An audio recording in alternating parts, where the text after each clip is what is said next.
Hello and welcome to platform. So कैसे सब लोग, आई होप सब ठीक होंगे, सब बढ़िया होंगे। So welcome in today's class. My name is Mudassir Amin. I am presenting here MCQ series regarding paper 1 UGC NET JRF. Okay, so आज का जो एमसीक्यू सीरीज रहेगा वो रहेगा लॉजिकल रीजनिंग पे। हमने लॉजिकल रीजनिंग पे बहुत सारे एमसीक्यूज किए हैं। अगर आपने अभी तक वो नहीं देखे हैं, आप डिस्क्रिप्शन में भी जा सकते हैं, वहां से आप देख सकते हैं। और आप जा सकते हैं, एक 5000 एमसीक्यूज करके एक प्लेलिस्ट है, उसमें भी आप जा सकते हैं। ठीक है, यूजीसी नेट जेआरएफ के लिए एमसीक्यूज एक मॉक टेस्ट करके एक प्लेलिस्ट है, उसमें भी आप जा सकते हैं, वहां से भी आप वो क्वेश्चंस अटेंड कर सकते हैं। और जितने भी अभी तक क्वेश्चंस हो गए हैं उनको आप वहां से अटेंड कर सकते हैं। Okay, yes, good afternoon everyone. So देखते हैं हमारा टारगेट क्या रहता है। हमारा टारगेट रहता है top 20 MCQs daily and paper 1 teaching and research aptitude at 2 PM। हमारा मिशन क्या, यूजीसी नेट जेआरएफ को क्रैक करना। ओके, सो मेन मोटिव हमारा UGC NET JRF. Okay, so ये 2 PM का जो एमसीक्यू क्लास रहता है इसको मिस मत करिएगा। पेपर 1 के लिए इसमें बहुत सारे कंसेप्ट क्लियर होते हैं।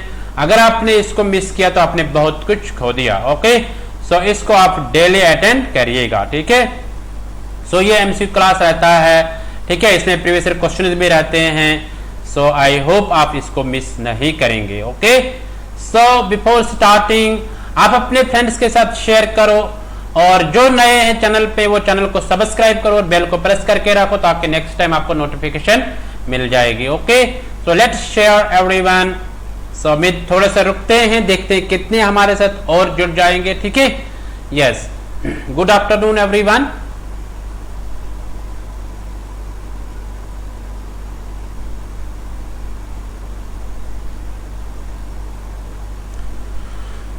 चलो, are you ready? So let's begin, then let's get started. So आप अपना थम्स अप करिए, उसके बाद हम स्टार्ट करते हैं आज का एमसीक्यू सीरीज। ठीक है, yes, good afternoon everyone. So welcome.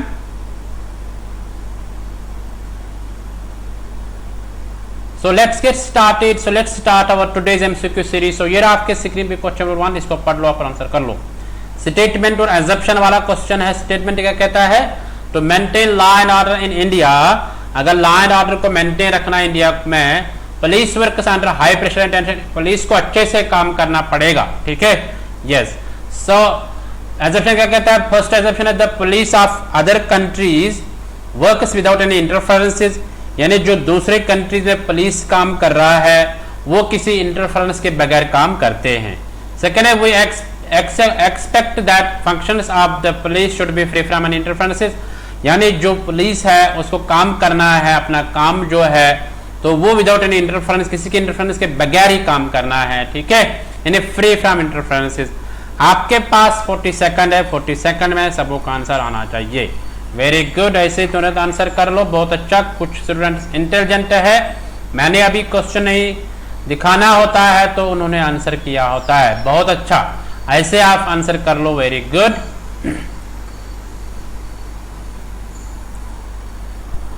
सो आप अपना जो 100% दे दो। ठीक है, क्योंकि यहाँ पे इन क्वेश्चंस पे ज्यादा प्रैक्टिस होनी चाहिए, ग्रिप होनी चाहिए। ठीक है, जितनी आपकी प्रैक्टिस होगी उतना आप अच्छा कर पाओगे। ठीक है, तो देखते हैं इसका आंसर क्या होगा। B part is the correct answer. देखते हैं बी पार्ट कैसे इसका आंसर आएगा। देखो, जो पुलिस है उसको लॉ एंड ऑर्डर मेंटेन रखना है। ठीक है, चाहे कोई भी कंट्री होगी। यहाँ पे इंडिया की बात है तो पुलिस को काम करना है under high pressure and tension में। ठीक है, हाँ, तो यहाँ पे आंसर था बी पार्ट, है ना? सॉरी, दोबारा मैंने देखना पड़ा। सो बी पार्ट क्या? Only assumption second is follow is implicit. यानी इम्प्लाई इसको कहता है खाली अजम्पशन सेकंड। यानी जो बाकी कंट्रीज के बारे में बोला गया नहीं स्टेटमेंट, तो ये वाला इसके रिलेटेड नहीं है। तो इसके रिलेटेड ये है कि यानी हमें ये तवक्का होना चाहिए कि जो पुलिस काम करेगा उसको विदाउट एनी इंटरफेरेंस काम करना पड़ेगा। ठीक है, यानी फ्री फ्रॉम इंटरफेरेंस होनी चाहिए, कोई इंटरफेरेंस नहीं होनी चाहिए, ऐसे पुलिस को काम करना चाहिए। Okay, so I hope you got it about this. तो चलते हैं क्वेश्चन नंबर 2 पे, इसको पढ़ लो और आंसर कर लो। स्टेटमेंट क्या कहते हैं? The new education policy envisages major changes in the education system to meet our national objectives. यानी एक नई एजुकेशन पॉलिसी जो बनाई गई है उसमें मेजर चेंजेस लाई गई है एजुकेशन सिस्टम में, ताकि हमारे जो नेशनल ऑब्जेक्टिव्स फुलफिल हो जाएंगे। एजम्पशन क्या कहते हैं, first the present education system needs improvement as it is not meeting our objectives. Present education system जो है इसमें जरूरत है इंप्रूवमेंट की, क्योंकि it is not meeting our, क्योंकि यहाँ पे जो पहले एजुकेशन पॉलिसी थी उसमें हमारे जो एजुकेशन सिस्टम है उसके ऑब्जेक्टिव्स फुलफिल नहीं हो रहे हैं। The present education system is not consistent, present education system consistent नहीं है with the manifesto of the ruling political party.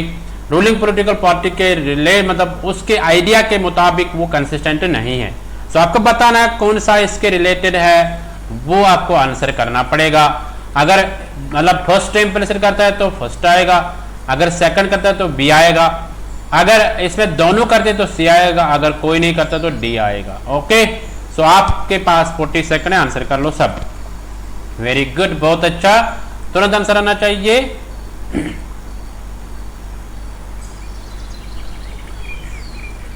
देखो अगर कोई प्रॉब्लम होगी है ना ऑडियो में तो ये टेक्निकल इश्यू होता है, ठीक है, बीच बीच में ये टेक्निकल इश्यू आ जाता है। चलो देखते हैं इसका आंसर क्या होगा। So A part is the correct answer. देखते हैं ए पार्ट कैसे आएगा। देखो न्यू एजुकेशन पॉलिसी इसलिए आ गई है ताकि इससे मेजर चेंजेस लाए हैं हमारे एजुकेशन सिस्टम में, ताकि जो हमारे नेशनल ऑब्जेक्टिव्स है वो फुलफिल हो जाएंगे। ओके, सो एक सेकंड, ये ओनली फर्स्ट है ना।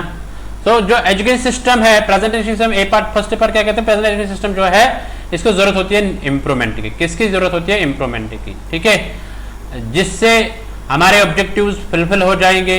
यानी पुराने जो एजुकेशन पॉलिसी आ गई है जैसे 1968 है ना, 1986 है, 1992 जो है, तो ये जो इनसे फुलफिल नहीं हो पाती है तभी न्यू एजुकेशन पॉलिसी आ जाती है, ठीक है। तो इंप्रूवमेंट की जरूरत होती है एजुकेशन सिस्टम में, तो ये वाला फॉलो करता है। इस तरह प्रेजेंट एजुकेशन सिस्टम जो है वो according to idea of ruling party नहीं होता है, तभी पॉलिसी आती है एजुकेशन पॉलिसी। तो ये वाला सरासर रॉन्ग है, ठीक है, गलत है। तो अभी इसीलिए फर्स्ट इसको इंप्लाई करता है, that mean first is implicit. So I hope you got it. चलते क्वेश्चन नंबर 3 पे, इसको पढ़ लो, आंसर कर लो। स्टेटमेंट क्या कहता है, right to information act 2005 has been implemented almost in all department dealing with the public. यानी जो राइट टू इंफॉर्मेशन एक्ट है इसको इंप्लीमेंट किया गया है हर एक डिपार्टमेंट में, जो भी पब्लिक डीलिंग के साथ होती है, जो भी डिपार्टमेंट पब्लिक के साथ डील करता है। Assumption क्या कहता है, government felt that employees in various departments can be made more accountable by providing services to public. यानी गवर्नमेंट को ये महसूस है कि जो एम्प्लॉयज होंगे डिफरेंट डिपार्टमेंट्स में वो ज्यादातर अकाउंटेबल रिस्पॉन्सिबल रहेंगे अपने काम के लिए, ताकि वो ये सोचे कि हमें मतलब तैनात किया गया है किसके लिए, पब्लिक के लिए। दूसरा है this was required to keep the government employees busy, इससे एम्प्लॉयज बिजी रहेंगे। आपके पास 40 सेकंड है, 40 सेकंड में आपका आंसर आना चाहिए। वेरी गुड, चलो सब आंसर कर लो, सबों का आंसर आना चाहिए, बहुत अच्छा।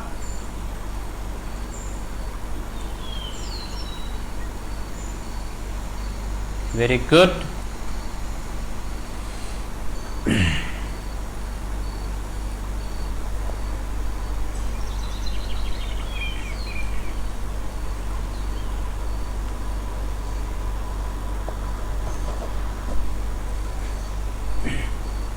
तो यहां पे आपका टाइम खत्म हो गया है। देखते हैं इसका आंसर क्या होगा। A part is the correct answer, है ना। देखते हैं कैसे आएगा A part. Only assumption first is implicit, यानी राइट इंफॉर्मेशन एक्ट इसलिए बनाया गया है ना, इंप्लीमेंट किया गया है ताकि यानी जो भी डिपार्टमेंट है पब्लिक डीलिंग करते हैं, ठीक है, उनको इम्प्लीमेंट करने के लिए राइट इंफॉर्मेशन एक्ट बनाया गया है। ओके, सो गवर्नमेंट को ये फील होगा कि ना जो एम्प्लॉयज है डिफरेंट डिपार्टमेंट्स में वो काम कर सके पब्लिक के लिए, ठीक है, वो जिम्मेदारी ले ली पब्लिक के लिए, तो ये फॉलो इसलिए करता है। दूसरा होता है कि गवर्नमेंट ने सोचा कि ये जरूरी है कि गवर्नमेंट एम्प्लॉयज को बिजी रखना, तो ये इसमें नहीं बोला गया है, तो ये वाला फॉलो नहीं करता है। Okay, so I hope you got it. चलते क्वेश्चन नंबर 4 पेज को पढ़ लो और आंसर कर लो। स्टेटमेंट क्या कहता है, teaching through TV is to help the students learn without a teacher. जो टीचिंग टीवी के जरिए कराई जाती है उससे स्टूडेंट्स को हेल्प मिलता है, वो लर्न करते हैं टीचर के बगैर। एजम्पशंस क्या कहते हैं, students want to study without a teacher, बच्चे चाहते हैं कि हम टीचर के बगैर पढ़ें। Second, teachers are incapable of teaching, teacher को कुछ आता नहीं है, ठीक है, टीचर को कुछ आता नहीं है। ओके, सो इसलिए टीवी के जरिए टीचिंग कराई जाती है। तो आपको बताना है कौन सा फॉलो करता है। आपके पास 40 सेकंड है, 40 सेकंड में आपका आंसर आना चाहिए। वेरी गुड, सब आंसर कर लो।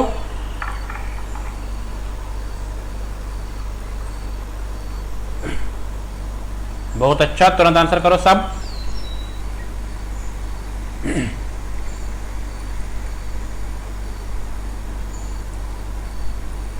सबों का आंसर आना चाहिए। वेरी गुड, इजी क्वेश्चन, ज्यादा डिफिकल्ट क्वेश्चन नहीं है। स्टेटमेंट और एजम्पशन वाला क्वेश्चन है, लॉजिकल रीजनिंग में ऐसे क्वेश्चन पूछे जाते हैं, इन पे ज्यादा प्रैक्टिस होनी चाहिए। तो देखते हैं इसका आंसर क्या होगा। आपका टाइम खत्म हो गया। D part is the correct answer, है ना।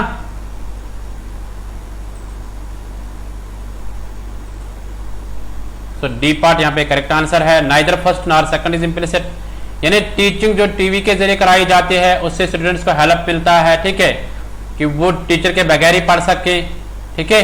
एजम्पशन क्या कहता है, स्टूडेंट्स वांट टू स्टडी, नहीं कोई नहीं चाहता है टीचर के बगैर, है ना, कुछ चाहते हैं कुछ नहीं चाहते हैं, ठीक है। तो ये वाला फॉलो नहीं करता, और ये भी बोला भी नहीं गया इसमें, teachers are incapable of teaching, teachers जो है वो नहीं पढ़ा सकते हैं, तो ये वाला भी फॉलो नहीं कर। क्यों नहीं पढ़ा सकते, जो टीचर बन गया तो वो पढ़ा सकता है, ठीक है। सो इसमें कोई इम्प्लिसिट नहीं है, कोई इम्प्लाइड, इम्प्लिसिट मैंने कि इम्प्लाइड, यानी इसके रिलेटेड नहीं है। ओके, तो चलते हैं क्वेश्चन नंबर 5 पे, इसको पढ़ लो आंसर कर लो। स्टेटमेंट क्या कहते हैं, if you loose after competing hard, अगर आपने हारा कि बहुत मेहनत करते समय, तो दैट इज फाइन, वो बोलता है कोई बात नहीं, चलो नेक्स्ट टाइम हो जाएगा। If you lose without trying hard, that is what disappoints me, यानी अगर आपको कोई मतलब लॉस हो गई या कोई आप नाकाम हो गया है बहुत मेहनत करने के बगैर ही, ठीक है, तो उससे आप डिसअपॉइंटमेंट होते हैं। कहते हो कि अगर आपने मेहनत की होती, है ना, हाँ, अगर आपने मेहनत की होती तो फिर आप फेल हो जाओगे या लॉस हो जाएगा आप में से कोई, है ना, या मतलब कोई नाकामी होगी, तो आप बोलते कोई बात नहीं नेक्स्ट टाइम हो जाएगी, जैसे आप नेट की प्रिपरेशन करते हैं, ठीक है। यस, सो ऐसे एजम्पशन क्या कहते हैं, losing after trying hard is excusable, यानी अगर हमने मेहनत की है बहुत बट हमें नाकामी मिली तो वो एक्सक्यूजेबल है, ठीक है, हम बोलते हैं कोई बात नहीं नेक्स्ट टाइम हो जाएगा। इस तरह second, losing without effort is regrettable, यानी जो भी हम विदाउट एफर्ट यानी मेहनत के बगैर ही हमें मतलब नाकामी मिली, ठीक है, तो वो अफसोसनाक है, ठीक है। हाँ, तो आपको बताना है कौन सा फॉलो करता है यहाँ पे, only assumption first, only assumption second, only assumption यानी both first and second implicit, either neither, दो इनमें से कोई नहीं। आपके पास टाइम है 40 सेकंड, आंसर कर लो। यानी इम्प्लिसिट का मतलब है इम्प्लाइड, इसके रिलेटेड है या इसके रिलेटेड नहीं है, ठीक है। हाँ, चलो सबों का आंसर आना चाहिए, बहुत अच्छा।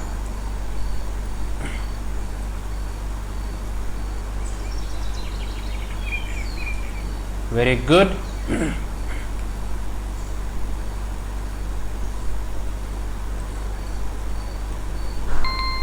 यहाँ पे आपका टाइप खत्म हो गए। देखते हैं इसका आंसर क्या होगा, C part is the correct answer, है ना। तो देखते हैं सी पार्ट कैसे आएगा इसका। सो सी पार्ट यानी both first and second are implicit, दोनों इसके इम्प्लाई है, दोनों इसके रिलेटेड है ना। सो अगर आपने बहुत हार्डवर्क किया है फिर आपने मतलब नाकाम हो जाओगे, फेल हो जाओगे, तो आप बोलते हैं कोई बात नहीं, चलो नेक्स्ट टाइम हो ही जाएगा, ठीक है। अगर आपने मतलब थोड़े पॉइंट से आपने मतलब फेल हो गए होंगे, ठीक है, या नाकामी मिली होगी, सो आप उससे डिसअपॉइंट हो जाते, आप बोलते हैं हाँ काश मैंने इतनी मेहनत की होती, है ना। तो दैट मीन्स कि अब यहाँ पे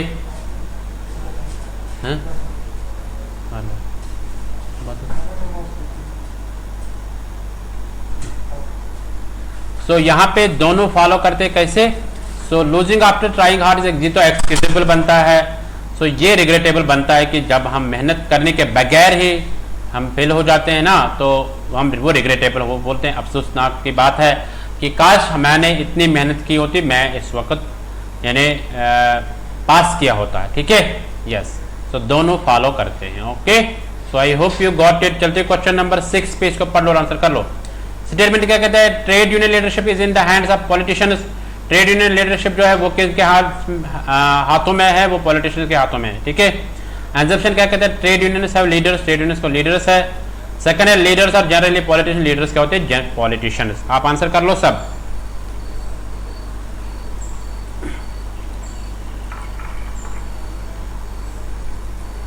आपको बताना कौन सा एग्जम्पशन इसके रिलेटेड है, वो आंसर करना है। अगर फर्स्ट करता है तो ए आएगा, अगर सेकंड करता है तो बी आएगा, अगर दोनों करते हैं तो सी आएगा, अगर कोई नहीं करता है तो डी आएगा। ओके,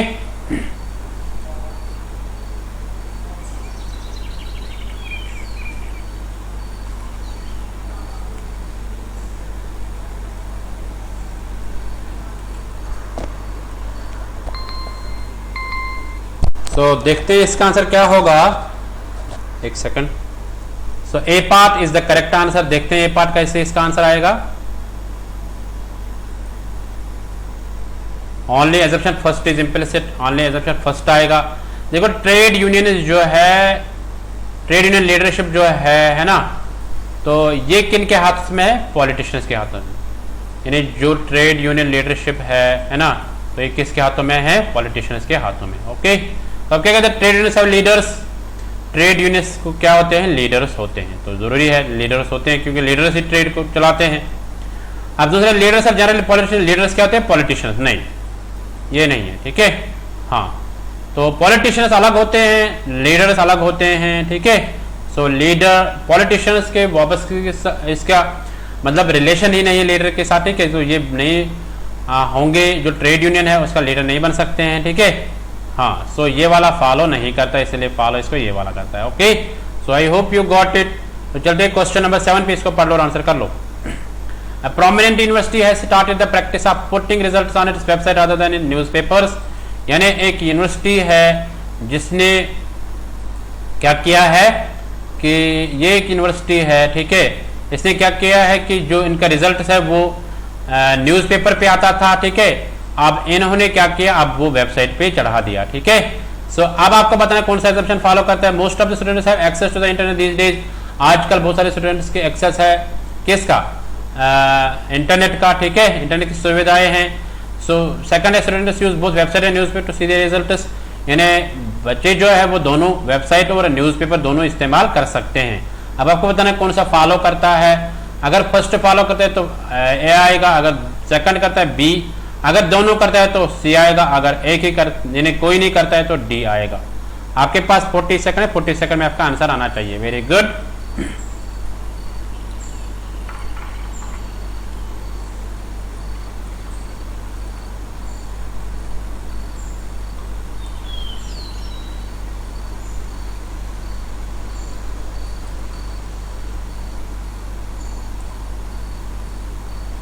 बहुत अच्छा, तुरंत आंसर कर लो सब। पहले स्टेटमेंट को देखो, फिर अजम्पशंस को देखो। अगर अजम्पशन मिलती है तो ठीक है, अगर नहीं मिलती है तो कोई नहीं आएगा फिर, है ना। फिर भी आप प्रैक्टिस कर लो, मेरे से सीख लो। ठीक है, सो देखते हैं C part is the correct answer. C part क्या है? एक सेकंड में सिखाता हूं। C part both first and second are implicit. दोनों इंप्लाई है इसके, यानी दोनों इसके साथ रिलेटेड है। एक प्रोमिनेंट यूनिवर्सिटी, एक अच्छी खासी यूनिवर्सिटी है, तो उसने क्या किया था? न्यूज़पेपर के बदले अब इसने वेबसाइट पे चढ़ा दिया रिजल्ट। न्यूज़पेपर को अब उसने बंद कर दिया। So most of the students have access to the internet these days. आजकल सारे स्टूडेंट्स ऐसे हैं कि जिनको इंटरनेट है, इंटरनेट फैसिलिटी है, तो इसलिए उन्होंने वेबसाइट पे चढ़ा दिया। ठीक है, so students use both website and newspaper to see the result. Students दोनों यूज कर सकते हैं, वो न्यूज़पेपर भी देख सकते हैं और वेबसाइट्स भी देख सकते हैं, तो तभी इसको दोनों फॉलो करते हैं। Okay, so I hope you got it. चलते क्वेश्चन नंबर 8 पे, इसको पढ़ लो और आंसर कर लो। स्टेटमेंट क्या कहता है? State government has decided to appoint 4000 primary school teachers during the next financial year. यानी स्टेट गवर्नमेंट जो है उसने डिसाइड किया कि हम अपॉइंट करेंगे 4000 primary school teachers during the next financial, जो नेक्स्ट फाइनेंशियल ईयर होगा, ठीक है। यस, सो एजम्पशन क्या कहते हैं, there are enough schools in the state to accommodate 4000 additional primary school teachers. इसमें बहुत सारी स्पेस है ना, अकोमोडेट करने के एक स्टेट में, ठीक है, जिसमें 4000 एडिशनल प्राइमरी टीचर्स एडजस्ट हो सकते हैं। सेकंड है, the eligible candidates may not be interested to apply as the government may not finally appoint such as large number of primary school teachers। तो जो एलिजिबल है, जैसे ग्रेजुएट्स के eligible है ना, तो जो भी एलिजिबल है इसके लिए वो इंटरेस्टेड नहीं है अप्लाई करने के लिए, वो सोचते हैं कि जो गवर्नमेंट है वो फाइनली अपॉइंट नहीं करता है इतने सबों को, तो वो बोलता है ओनली 4000 है, तो इसमें जो अच्छे अच्छे होंगे तो वो आ जाएंगे, तो कुछ इसमें डिसअपॉइंट हो जाते हैं। अब आपको बताना कौन सा फॉलो करता है, आपके पास 40 सेकंड है, 40 सेकंड में आप आंसर कर लो। वेरी गुड, सबों का आंसर आना चाहिए, बहुत अच्छा।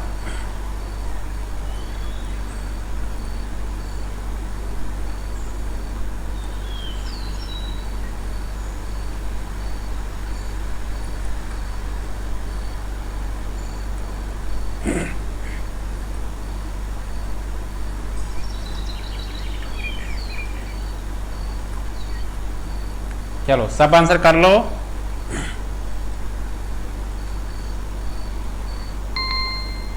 यहां पे आपका टाइम खत्म हो गया, देखते हैं इसका आंसर क्या होगा। A part is the correct answer, है ना। सो ए पार्ट क्या है, तो थोड़ा सा देखते हैं। देखो, स्टेट गवर्नमेंट जो है उसने डिसाइड किया है कि हम 4000 प्राइमरी स्कूल टीचर्स एडजस्ट कर लेंगे नेक्स्ट फाइनेंशियल ईयर में। अब जो एक सेकंड, अब एजम्पशन क्या कहता है कि यहाँ पे एनएफ स्कूल, बहुत सारे स्कूल्स है जिनमें अकोमोडेट हो सकते हैं 4000 एडिशनल प्राइमरी स्कूल टीचर्स, ठीक है। सो बहुत सारे स्कूल्स है इसलिए, तो इसलिए ये फॉलो करता है, ठीक है, ये इसके साथ मिलता है। अब सेकंड क्यों नहीं मिलता है, एलिजिबल कैंडिडेट जो है वो इंटरेस्टेड नहीं है इस गवर्नमेंट जॉब के लिए, क्योंकि वो सोचते हैं कि फाइनली गवर्नमेंट अपॉइंट नहीं करता है, क्योंकि बहुत सारे बंदे हैं, लाखों में बंदे हैं, 5 लाख 10 लाख या 5 लाख 6 लाख बंदे हैं, तो इसमें से 4000 को मिल जाएगी वैकेंसी, 4000 के लिए है, कुछ इसमें इंटरेस्टेड नहीं होते हैं, ओके। सो इसलिए ये वाला फॉलो नहीं करते, सब होते हैं इसके लिए इंटरेस्टेड, ओके। हाँ, so I hope you got it about this. So चलते हैं क्वेश्चन नंबर 9 पे, इसको पढ़ लो और आंसर कर लो। स्टेटमेंट कहते हैं should there be a world government, क्या वर्ल्ड गवर्नमेंट होनी चाहिए, इनको कहते हैं फोर्स आर्ग्यूमेंट्स, ठीक है। फोर्स आर्ग्यूमेंट्स यहाँ से क्वेश्चन स्टार्ट हुए हैं। सो यहाँ पे क्वेश्चन आ जाएगा, अब आपको मतलब अपने एंगल से भी देखना है और मतलब अच्छे आइडियाज से सोचना है। Should there be world government, क्या वर्ल्ड गवर्नमेंट होनी चाहिए, यानी पूरे वर्ल्ड को एक ही चला ले, ठीक है। आर्ग्यूमेंट क्या कहते हैं, yes it will help in eliminating tension among Nations, हाँ ऐसा होना चाहिए क्योंकि ये एलिमिनेट दूर कर सकता है टेंशन अमंग द नेशंस। दूसरा कहते हैं no then also the developed countries will dominate the government, और जो डेवलप्ड कंट्रीज जो होंगे वो डोमिनेट कर सकते हैं गवर्नमेंट को, तभी ये नहीं होनी चाहिए, ओके। आपको बताना है कौन सा एग्जम्पशन इसके रिलेटेड है, वो आपको आंसर करना है। चलो सब आंसर कर लो, वेरी गुड।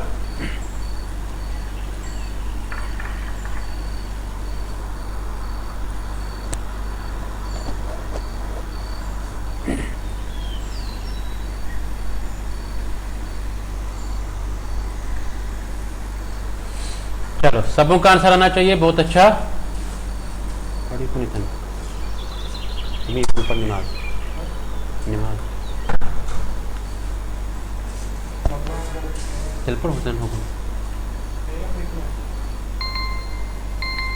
सो देखते हैं इसका आंसर क्या होगा। C part is the correct answer, देखते हैं कैसे आएगा इसका सी पार्ट।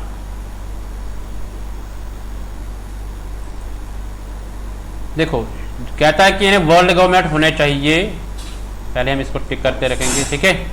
वर्ल्ड गवर्नमेंट होनी चाहिए, है ना। तो हाँ होनी चाहिए क्योंकि इसमें जो नेशंस जो है बाकी कंट्रीज जिनमें आपस में टेंशन रहता है, ठीक है। सो वो टेंशन खत्म हो जाएगा, ठीक है, जब वर्ल्ड गवर्नमेंट होगी, यानी एक ही रूल करेगा, ठीक है।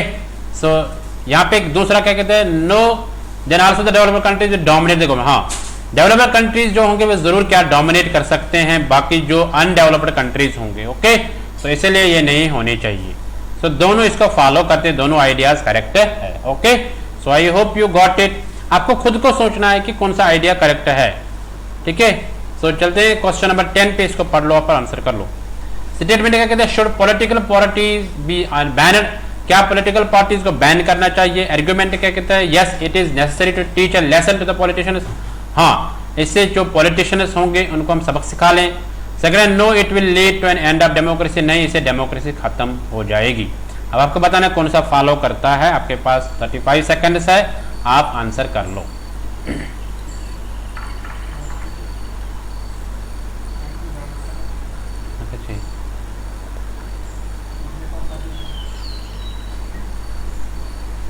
चलो सबों का आंसर आना चाहिए, बहुत अच्छा।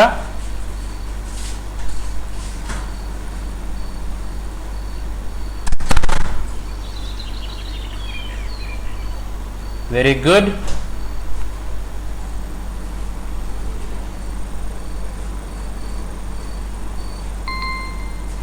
तो देखते हैं इसका आंसर क्या होगा। B part is the correct answer है ना, बी पार्ट इसका करेक्ट आंसर है। Only as second is employed. देखो क्या है, कहता है पॉलिटिकल पार्टीज को बैन होना चाहिए। यस, हाँ हम सिखा लेंगे सबक किनको, पॉलिटिशियंस को। तो दैट मीन्स कि ये वाला ऑप्शन जो है इसमें हमारे नीति खराब है ना, हमारी नीति खराब है, तो ये वाला फॉलो नहीं करेगा, ये वाला इसके रिलेटेड नहीं है। No it will lead to an end of democracy, नहीं होना चाहिए, क्योंकि डेमोक्रेसी जो होगी वो तभी खत्म हो जाएगी अगर हम पॉलिटिकल पार्टीज को बैन करेंगे। ओके, सो इसलिए ये वाला फॉलो करता है, ये वाला नहीं करता है। Okay, so I hope you got it. चलते क्वेश्चन नंबर 11 पे, इसको पढ़ लो और आंसर कर लो। स्टेटमेंट क्या कहते हैं, should India's foreign trade policy focus on increasing exports, क्या इंडिया फॉरेन ट्रेड पॉलिसी जो है वो फोकस किस पे करते हैं, एक्सपोर्ट्स पे। When India has limited supplies for domestic market, जब इंडिया को क्या होती है, लिमिटेड डोमेस्टिक मार्केट होती है, डोमेस्टिक या सप्लाई जो होती है वो लिमिटेड होती है। अब आर्गुमेंट क्या कहते हैं, yes through exports we can earn foreign exchange to pay for our imports, हाँ इससे एक्सपोर्ट से हम फॉरेन एक्सचेंज कमा सकते हैं, ठीक है, इससे कुछ ना कुछ हम कमा सकते हैं फॉर आवर इंपोर्ट्स, जो हम इंपोर्ट करेंगे। फिर सेकंड कहते हैं, no even export of selective commodities would lead to shortages, नहीं ऐसा नहीं होना चाहिए, क्योंकि इससे जो शॉर्टेज हो जाएगी, ठीक है, डिफरेंट थिंग्स की शॉर्टेज हो जाएगी। तो आपको बताना है कौन सा फॉलो करता है, आप आंसर कर लो। अब मैंने टाइमर लगा लिया, चलो सब आंसर कर लो, बहुत अच्छा, ज्यादा टाइम नहीं ले लेंगे, ठीक है। कुछ बच्चे भूखे हैं, कुछ बच्चे थक जाते हैं, है ना, तो इसलिए ज्यादा टाइम नहीं ले लेंगे, आप आंसर कर लो तुरंत।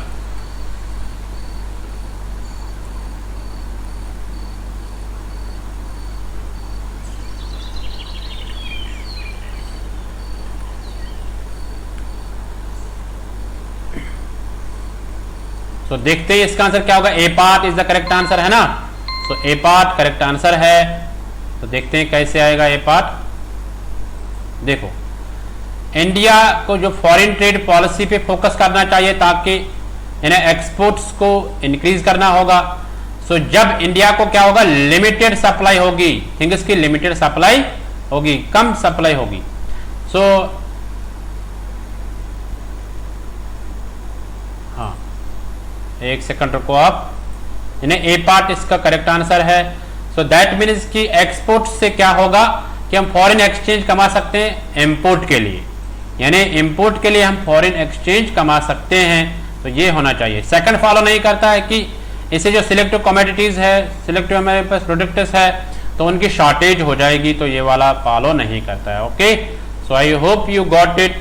तो चलते क्वेश्चन नंबर 12 पे, इसको पढ़ लो और आंसर कर लो। Should our government allow medicine patented and manufactured in other countries for sale to general public only after conducting field trials, क्या गवर्नमेंट को अलाउ करना होगा कि दूसरे कंट्रीज के मेडिसिन यानी जो पेटेंटेड होंगे, है ना, और जो दूसरे कंट्री में बने हुए होते हैं और लोगों के लिए वो ठीक रहना चाहिए, उन्हें अलाउ करना चाहिए वो लोगों के लिए आफ्टर कंडक्टिंग फील्ड ट्रायल्स, पहले उसमें ट्रायल करना चाहिए, यानी पहले कुछ सैंपल लेंगे उनको पे हम ट्राई करेंगे कि ये इफेक्ट कितना रहेगा, तभी गवर्नमेंट को अलाउ करना चाहिए।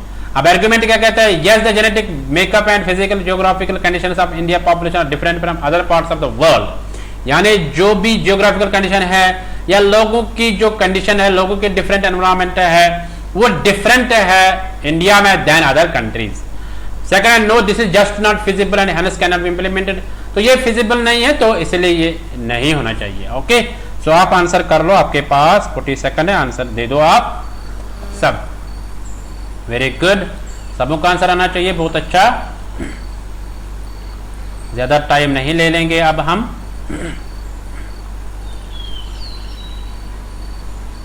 आपको बताना कौन सा एम्प्लाई करता है, क्या फर्स्ट करता है, क्या बी करता है, या दोनों करते हैं, या इनमें से कोई नहीं।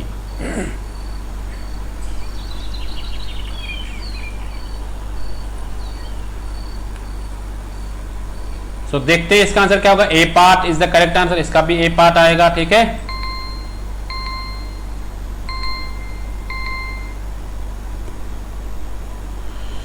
सो देखते हैं कैसे आएगा, यानी क्या गवर्नमेंट को अलाउ करना होगा मेडिसिन जो बनी हुई होती है दूसरे कंट्रीज में, ठीक है, तो वो जनरल पब्लिक के लिए अलाउ करना होगा कब, जब हम फील्ड ट्रायल उसके पे कर सकते हैं, ठीक है।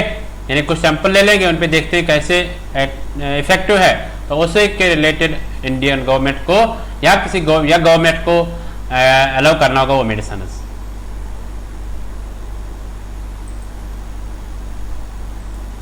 ए पार्ट है ना।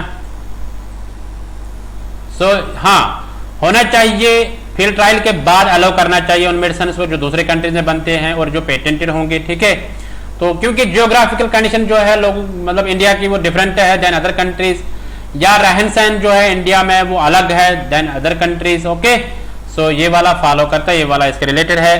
सेकंड है नहीं, ये फिजिबल नहीं है इसलिए ये नहीं होना चाहिए, तो ये इसके रिलेटेड नहीं है। Okay, so I hope you got it. चलते क्वेश्चन नंबर 13 पे, इसको पढ़ लो और आंसर कर लो।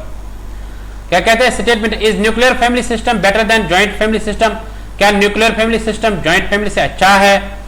Argument, yes nuclear families enjoy greater freedom, हाँ न्यूक्लियर फैमिलीज में क्या होता है कि एक फ्रीडम मिलता है। नो, सेकंड कहता है no joint families offer physical psychological and financial security and better division of work, नहीं ज्वाइंट फैमिली नहीं होना चाहिए, नहीं है, या हम बोलेंगे कि ज्वाइंट फैमिलीज में सिक्योरिटी मिलती है, चाहे फाइनेंशियल चाहे साइकोलॉजिकल या फिजिकल मिलता है, सब मिलकर काम करते हैं। ओके, तो यहाँ पे आपको आंसर करना है कौन सा फॉलो करता है। अगर पहला करता है तो ए आएगा, अगर सेकंड करता है बी आएगा, अगर दोनों करते हैं तो सी आएगा, अगर कोई नहीं करता है तो डी आएगा। ओके, सो सब आंसर कर लो, बहुत अच्छा।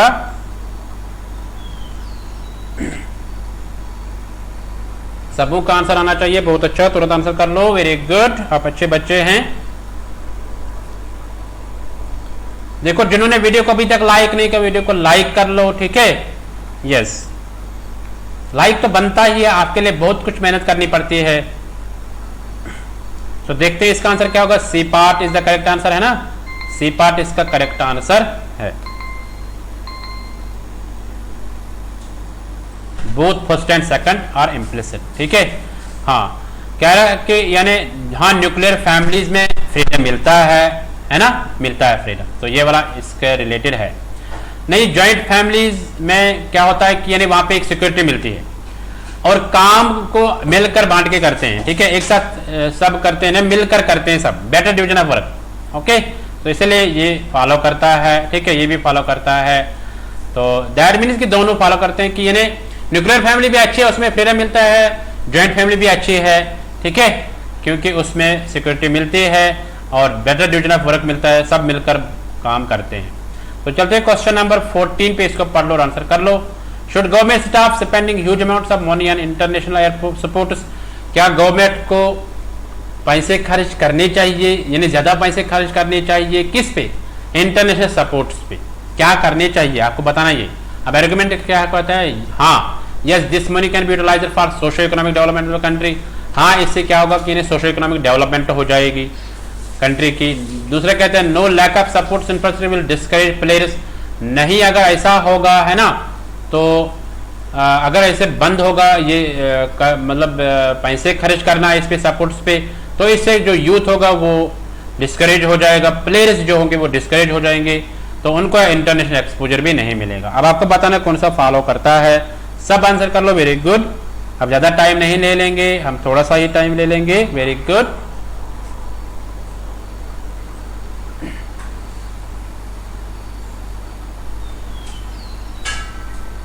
स्टेटमेंट क्या कहते हैं, क्या गवर्नमेंट को स्टॉप करना चाहिए, बंद करना चाहिए जो ह्यूज अमाउंट खर्चा जो आता है किस पे, इंटरनेशनल सपोर्ट्स पे। Okay,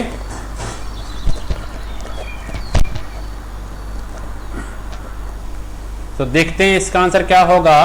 B part is the correct answer है ना, बी पार्ट करेक्ट आंसर है।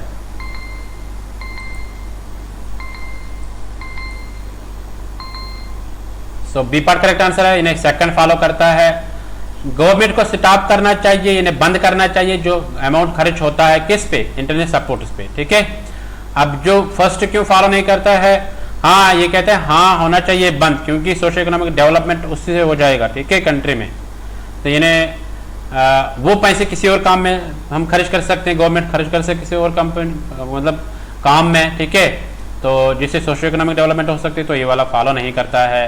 सेकंड फॉलो करता है कैसे कि नहीं, जो इंफ्रास्ट्रक्चर सपोर्ट्स इंफ्रास्ट्रक्चर है, जो प्लेयर्स है वो डिस्करेज हो जाएंगे, मैंने सपोर्ट्स की तरफ कोई ध्यान ही नहीं दे देगा। ठीक है, सो इससे इंटरनेशनल एक्सपोजर जो है वो भी बच्चों में नहीं रहेगा। ठीक है, तो इसलिए ये वाला फॉलो करता है। Okay, so I hope you got it. चलते क्वेश्चन नंबर 15 पे, इसको पढ़ लो और आंसर कर लो। स्टेटमेंट क्या कहते हैं, should there be compulsory medical examination of both the men and women before they marry each other.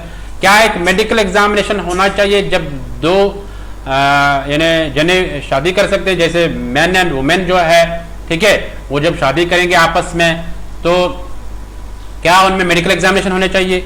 Argument कहते हैं यस, हाँ होने चाहिए, क्योंकि उससे जो मतलब बच्चा पैदा करने की क्षमता जो होती है वो पता चलेगा कि ये बच्चा पैदा कर सकता है या नहीं कर सकता है। ठीक है, दोनों में पता चल, ये प्रॉब्लम, ये बीमारी पता चल सकता है। ठीक है, हाँ मतलब इसका मतलब है हाँ होने चाहिए। सेकंड है नो, ये अलाउ ही नहीं है, this is an intrusion into the privacy, ये प्राइवेसी है एक इंडिविजुअल की, तो इसको हम बर्दाश्त नहीं कर सकते। अब आपको बताना है कौन सा फॉलो करता है ना, अजीब क्वेश्चन है यहाँ पे। सो सब आंसर कर लो, वेरी गुड। थोड़ा सा ट्रिकी क्वेश्चन है, थोड़ा सा आपको सोचना पड़ेगा, कॉमन सेंस लगाना पड़ेगा। ठीक है, यस, बहुत अच्छा, तुरंत आंसर कर लो सब।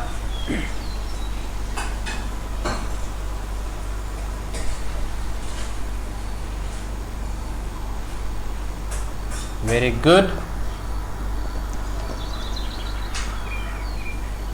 क्या कंपलसरी है ये है? सो देखते हैं इसका आंसर क्या होगा। B part is the correct answer है ना। सो बी पार्ट क्या है, यानी ऑनली एजम्पशन सेकंड इम्प्लिसिट, खाली सेकंड एजम्पशन इसका आएगा।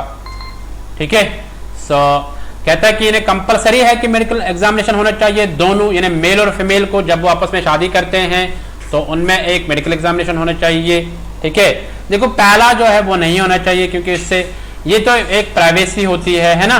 सो एक इंडिविजुअल की प्राइवेसी होती है, तो इसको बर्दाश्त नहीं किया जाए, चाहे वो रिलीजन के हिसाब से देखेंगे, चाहे हम कॉमन सेंस के हिसाब से देखेंगे। ठीक है, तो ये वाला फॉलो करता है, ये वाला फॉलो नहीं करता है, क्योंकि जब पहले ही देखा जाए कि ये बच्चे की क्षमता रखता है कि ये बच्चा पैदा कर सकता है नहीं कर सकता है। ठीक है, जब पहले ही पैदा मतलब ये पता करेंगे तो फिर कौन शादी करेगा आपस में, है ना।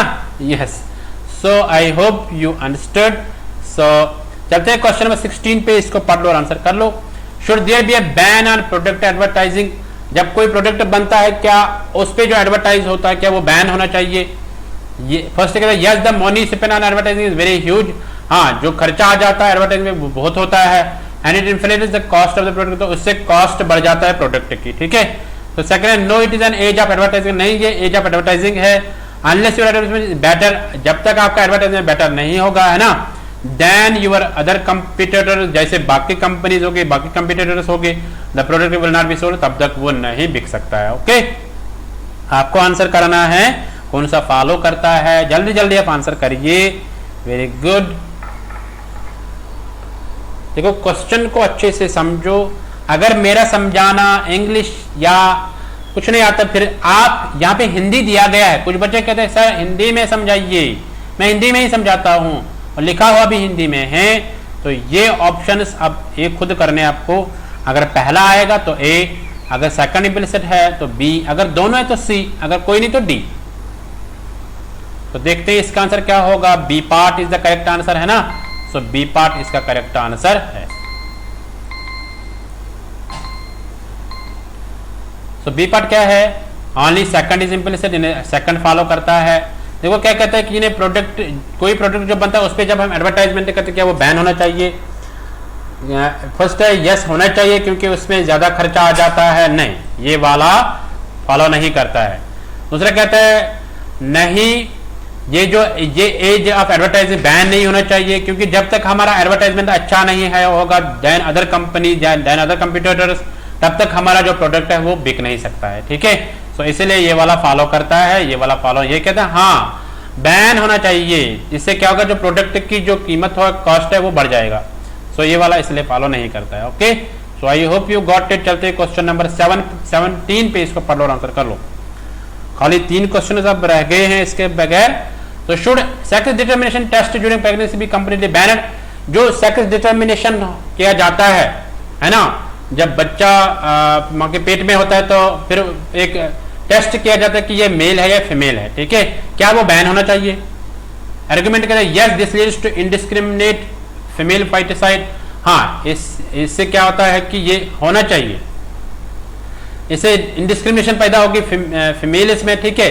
सोशल इम्बैलेंस, इससे सोशल इम्बैलेंस मतलब घट सकती है, जैसे इसमें मेल ज्यादा हो जाएंगे फीमेल कम हो जाएंगे। ओके, जैसे हरियाणा की बात करेंगे, हरियाणा में क्या है, मेल ज्यादा है और फीमेल कम है, ठीक है।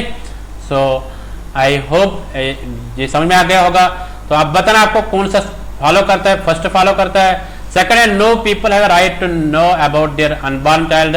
नहीं, लोगों को राइट है कि वो जान सके अपने बच्चे के बारे में, ठीक है, कि ये मेल है या फीमेल है। तो आपको बताना कौन सा फॉलो करता है। आपके पास टाइम है, आप आंसर कर लो।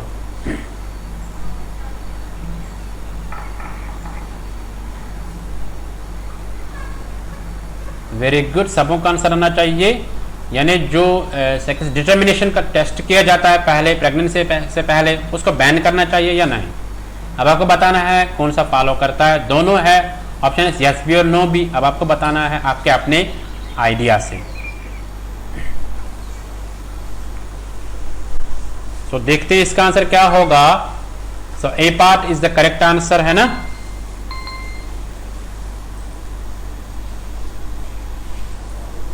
ए पार्ट करेक्ट आंसर है। Only assumption first is implicit, first assumption खाली इसके रिलेटेड है। देखो हाँ, ऐसा होना चाहिए, इससे क्या होगा कि इनडिस्क्रिमिनेशन नहीं होगा फिर, ठीक है। सो इसको बैन होना चाहिए। सेक्स डिटर्मिनेशन जो टेस्ट किया जाता है प्रेगनेंसी में, तो ये बैन होना चाहिए कि यानी ये मेल है फीमेल है चेक किया जाता है पहले ही, तो इसको बैन होना चाहिए। तो इससे क्या होगा कि यानी हमारी जो ये सोशल इम्बैलेंस है वो मतलब ठीक हो जाएगी, ठीक है। सो तो इसलिए ये फॉलो करता है। दूसरा फॉलो नहीं करता है, ठीक है। हाँ, नो बैन नहीं होना चाहिए, कहता है नो बैन नहीं होना चाहिए, तो पहले ही गलत हो गया है ना, तो इसलिए फॉलो नहीं करता है, ठीक है। So I hope you got it.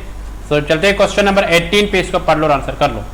Statement क्या कहते हैं, should person convicted of criminal offences in the past to be allowed to contest election in India. क्या जो पर्सन क्रिमिनल केसेस करते हैं, ठीक है, जिनके क्रिमिनल केसेस है, क्या उनको अलाउ होना चाहिए इलेक्शन लड़ने के लिए। अब आपको बताना है आर्गुमेंट्स में, yes it is a democracy, ये डेमोक्रेसी है, हाँ। It let people decide whom to vote, किसको वोट करें, तो लोगों को हम ये दे देंगे ये अधिकार, ठीक है। No such person can not serve the cause of the people and the country. नहीं, ऐसा नहीं होना चाहिए क्योंकि ऐसे लोग नहीं जान सके कि यानी कंट्री के बारे में, लोगों को कैसे सर्व करेंगे। अब आपको अपने एंगल से बताना है कि कौन सा फॉलो करता है। चलो, सबों का आंसर आना चाहिए, बहुत अच्छा।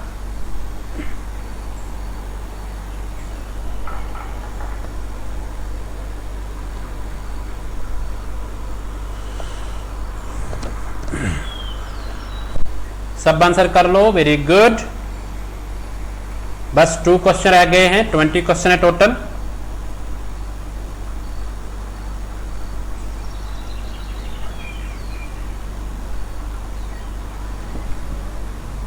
वेरी गुड, ऐसे आंसर करो।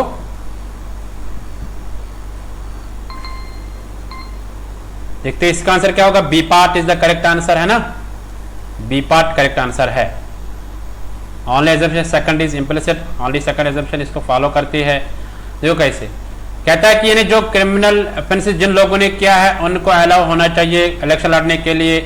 पहला है yes it is a democracy, हाँ ये डेमोक्रेसी है, लोगों को आप डिसाइड करने दो कि वो किसको वोट करें, तो ये वाला फॉलो नहीं करता है।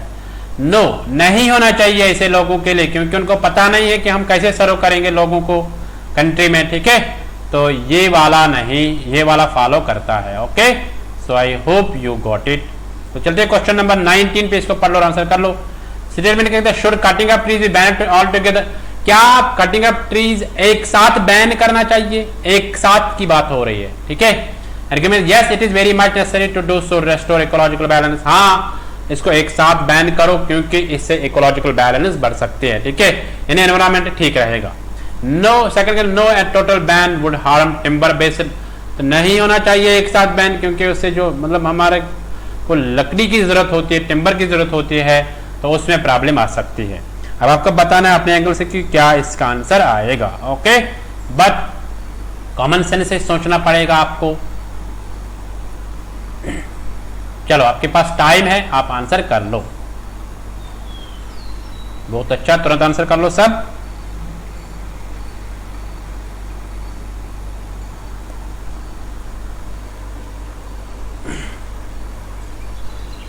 जिन्होंने वीडियो को लाइक नहीं किया वीडियो को लाइक कर लो, ठीक है,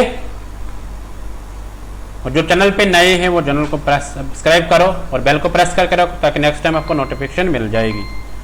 और टाइम खत्म हो गए, देखते हैं इसका आंसर क्या होगा। C part is the correct answer. थोड़ा सा देखते हैं इसके बारे में कैसे आएगा C part. So both first and second implicit, both first second है, both first and second implicit दोनों इम्प्लाई, दोनों रिलेटेड है इसके रिलेटेड। कहता है कि यानी हाँ ऐसा होना चाहिए, इससे इकोलॉजिकल बैलेंस जो है वो अच्छी रहेगी, यानी दोनों जो एनवायरमेंट है वो ठीक रहेगा उससे, ठीक है। सो ये भी फॉलो करता है, ठीक है। क्यों फॉलो करते हैं, क्योंकि इसमें जो लकड़ी की जरूरत पड़ती है वो कम हो जाएगी अगर एक साथ हम इसको बैन करें, ठीक है। सो इसीलिए दोनों फॉलो करते हैं। ओके, सो चलते हैं आज के लास्ट एमसीक्यू पे। सो स्टेट में कहते हैं should there be more than one high court in each state in India, क्या एक से ज्यादा हाई कोर्ट होना चाहिए इंडिया हर एक स्टेट में। Argument yes this will help reduce backlog of cases pending for a very long time, हाँ ऐसा होना चाहिए। इससे क्या होगा कि ये जो बहुत पुराने केसेस है वो सालों हो जाएंगे। Second no this will be a sheer wastage of tax payers money, नहीं होना चाहिए क्योंकि इससे जो टैक्स पे करते हैं है ना उसका वेस्टेज हो जाएगा, ठीक है। अब आपको बताना है कौन सा फॉलो करता है, आप आंसर कर लो। वेरी गुड, बहुत अच्छा, ऐसे आंसर कर लो। सबों का आंसर आना चाहिए, जो भी देख रहे हैं क्लास को आंसर आना चाहिए, आंसर करो।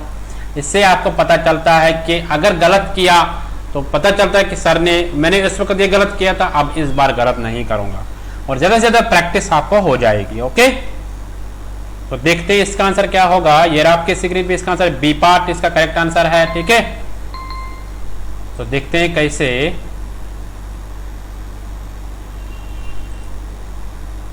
ओनली एजम्पशन सेकंड इम्प्लिसिट, ठीक है।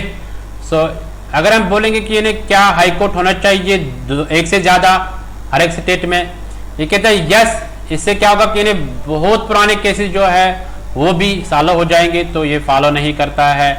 इसलिए नो दिस विल, हाँ कि इससे जो टैक्स पेयर जो है उनका मनी जो है वो वेस्ट हो जाएगा, ठीक है, ऐसा नहीं होना चाहिए, है ना। जब एक से ज्यादा हाई कोर्ट होगा हर एक स्टेट में, सो ये वाला फॉलो करता है। Okay, so I hope you got it. So ये थे आज के top 20 MCQs. I hope you enjoy everyone, ठीक है।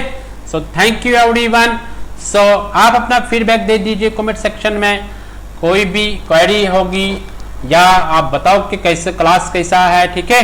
सो ये 2 बजे का क्लास जो है एमसीक्यू क्लास रहता है, इसको आप मिस मत करिएगा। अगर आपने इसको मिस किया तो आपने बहुत कुछ खो दिया।